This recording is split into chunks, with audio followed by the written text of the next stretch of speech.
dogs in the background. Today we are doing the life advice video. I'm really excited about it.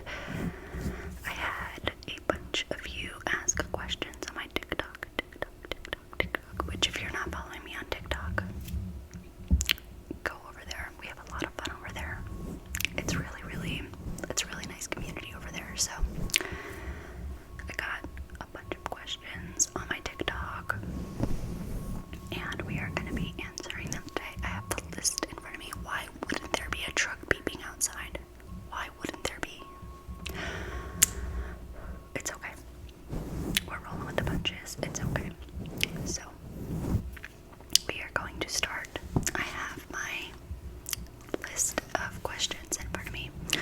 I'm going to be doing 5, not 1, not 2, not 3, not 4, but 5 questions at a time.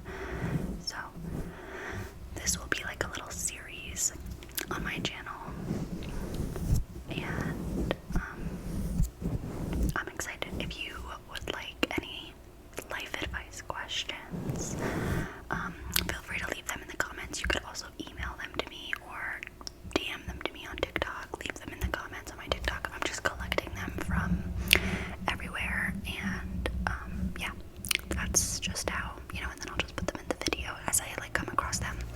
I write them all down, and then we'll go over them. So I got my first 5, and we're just gonna go through them. And if you're wondering what authority I have to be giving life advice, obviously I'm not perfect, and I'm not elderly to where I've experienced so much, but I am about to turn 34 years old. I had 2 very traumatic, awful births of my children. I have a heart problem that I was born with. I am married. I've been in a very, very, very, very, very long-term relationship. My husband and I have been together since high school. I've had many jobs. I've been a stay-at-home mom. I have 3 siblings. My parents are divorced. I've been through a lot. So I try to help when I can. So that is what we're doing today. The first question that I'm going to answer is from one of my very good friends on TikTok. I'm keeping everybody anonymous, okay? These will all be anonymous, but this first question was from a very good friend of mine on the TikTok. So, hang on one second. Okay. Her question was, what do you consider most important to maintain for yourself as a mother when it's easy to lose your identity? This, I feel like, is going to be different for everybody. How many kids you have? Do you have a partner? Do you not have a partner? Do you have a village? Are you on your own? I feel like it's going to be a little bit different for everybody, but I can tell you my experience and what has helped for me. Becoming a mom really rocked my world. I thought because I had taught preschool for 7 years that I was going to be prepared for motherhood, but no bestie. Motherhood really rocked my world. I had kids young. I got pregnant. I mean, not young, super young, but I was 24 when I got pregnant, 25 when I had my son, my first one. So,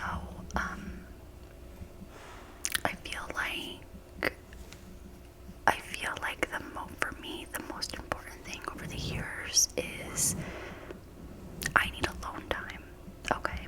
I need alone time. I need time to just be with my thoughts, to just be with my hobbies, to just sit on the couch and do nothing and scroll, to watch my shows. I need to have some time that I feel like is mine, okay? Thank God my kids go to sleep very early. My kids go to sleep very, very, very early. Okay, they're in bed by 7 o'clock every night. They wake up at 7 o'clock the next morning, even on weekends. They're in bed. I don't care if you're looking at books or playing a quiet toy, but they're in bed. For my own sanity, I need to have alone time. That is what fills my cup up. Okay. For you, it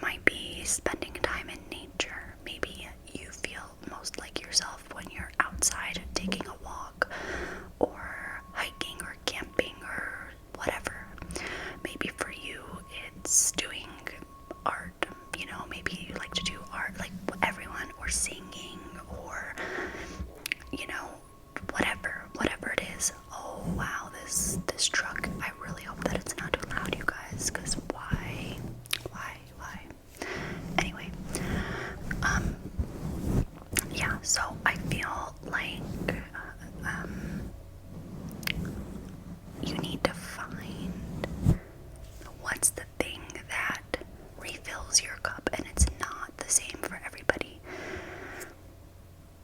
I do martial arts. That has been something that has really helped me tap into like a new part of myself, where I'm like, oh wow, like this makes me feel like myself, like this makes me feel like I'm doing something for me. Do you know what I mean? So I have that. But you need to, everyone's always like, find a hobby, find a hobby. Maybe it's a hobby, but maybe it's just spending time alone, because you need to just be with your thoughts. Maybe you like to write. If you can get alone time, even if it's after your kids go to bed, that is something that has really helped me. That's like non-negotiable for me. So I hope that helps. Okay, the next question is from a young viewer of mine.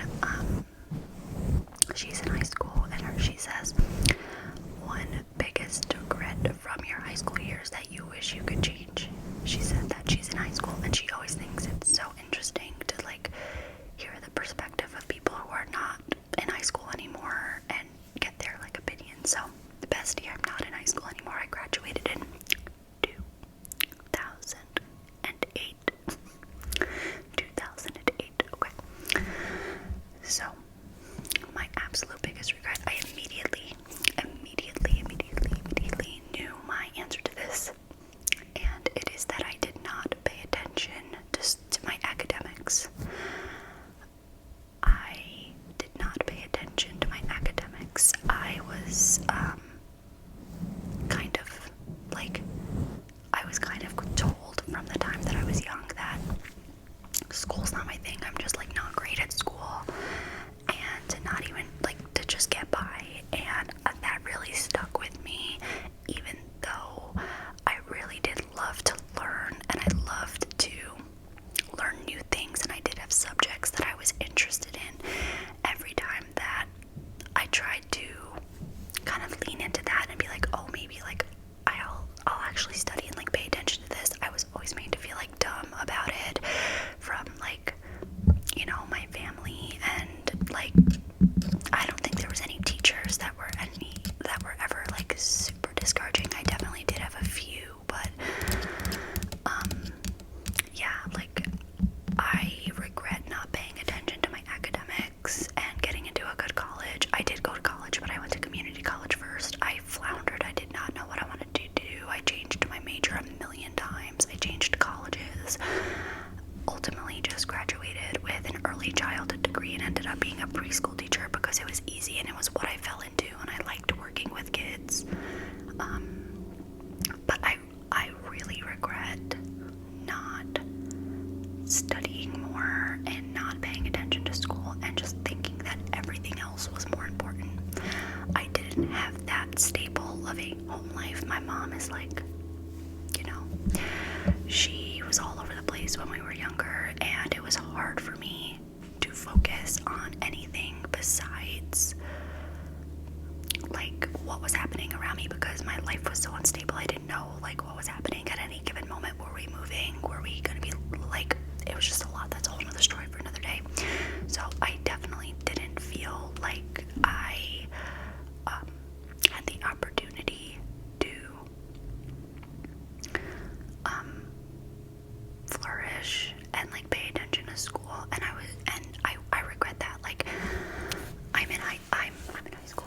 I'm older now, and in my martial arts school there's a lot of high schoolers, a lot of, you know, young people who are in high school going into college, and like they're on the honors list. They're getting into these amazing schools. They're doing amazing things at such a young age, and I'm like, wow, like that's so amazing. Like good for you. Like I'm so happy for them. Like I wish I would have paid attention more to school and been more studious. That's a huge regret of mine. Get your head in that textbook and stop worrying about everybody else, okay? Because they don't matter. Okay. The next question: how to get started on your walk with God? Okay. So you guys have heard my testimony. If you haven't, you can go back and watch that. But how to get started on your walk with God? Just have a conversation with Jesus. It's really that simple to get started. Just have a conversation with Jesus, and ask him to come into your heart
home, or like, a couple of weeks ago, my husband and I went overnight to a concert. We stayed at a hotel, and it was like, yeah, it was fun. We had like, our things, and like, it was special time, like alone time and stuff. But at the same time, my mom could have called at any minute with an emergency. She was still texting me, like updating me about the kids, letting me know that they were safe and okay. Like, I'm still not off, even when I'm not directly being like in my motherhood role, like taking care of the kids physically. So like, that has been really hard, knowing that like my whole self, my body, my mind, my soul, my heart, my everything belongs to my kids, and that's what like comes first. And maybe that dissipates, a little bit when you get older, or when the kids get older and you don't have to worry about diapers and sippy cups and soccer practice and all that anymore. Then you have older kids, but then it's like maybe they go to college and you're worrying about them at college, or they are getting their heart broken, or my husband had an entire liver transplant at 28 years old. So it was like, his mom was like taking care of him all over again, obviously with me and with my mom. But it's like, even my mom like was helping me through that. That was when I had a 3-month-old at home. So she's, my mother-in-law and my mom were like, they're like helping their grown children, still giving up their time, their life, their selves for us. So it never ends. Like, it never ends. And that is something that has been really hard for me to like accept and understand. And I don't think there's a way that you can change that, but I think that you just have to find a way to like compartmentalize and deal with that, because that's something that's really hard for me. Because I'm like, God forbid something happened to me, what would my kids do? Like, that's like a huge fear. So yeah, I think that's something that it's like, obviously like you cannot change, but it's hard. It's hard. It's definitely the hardest part about motherhood for me. Okay, the last question is my tips for dealing with anxiety and panic. Y'all, I've been dealing with anxiety and panic attacks since I was like 5 years old. I literally used to get them like in kindergarten. Okay, and I wish that I knew how to like extinguish them completely. But I don't take medication or anything. Little like practical things that I do that actually really do help are making sure that I'm eating enough during the day, because when I get low blood sugar, I tend to get very anxious. Limiting my coffee to one to two small cups a day. No venti around here. Small cups a day, or switching to decaf during the day. Food, cutting back on caffeine, making sure that like my cup is full. Like I said, like I'm getting enough alone time and like time to focus on my things, and making sure that I have help in my village around me. I'm someone that like, I love when people are like around me, like my sister, my mom, my in-laws, my husband, my aunts, like to help me, making sure my village is around if I need them, things like that. I literally still get panic attacks in public sometimes. Like, there's been times where I literally like, I'm at the mall and I just have to leave because I'm like, I'm just so anxious in here, and I just have to leave. I've noticed like, if I'm in a place where I'm having really bad anxiety, just stepping outside and getting some fresh air and just like changing the scenery really helps me like in that moment calm down. Also like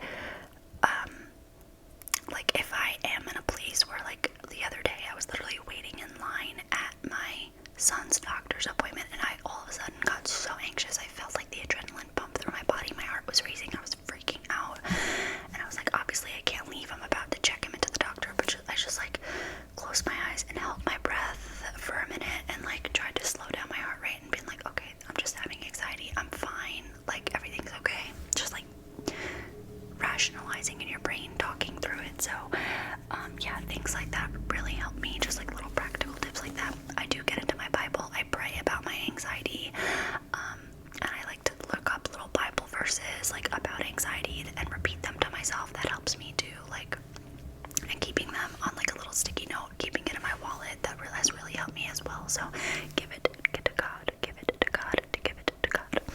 So anyway, hope that helps you guys. I loved this video.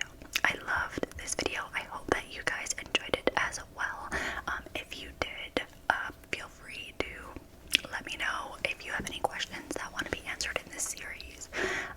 Like I said, follow me on TikTok, and don't forget to subscribe before you leave today, and I will see you guys in my next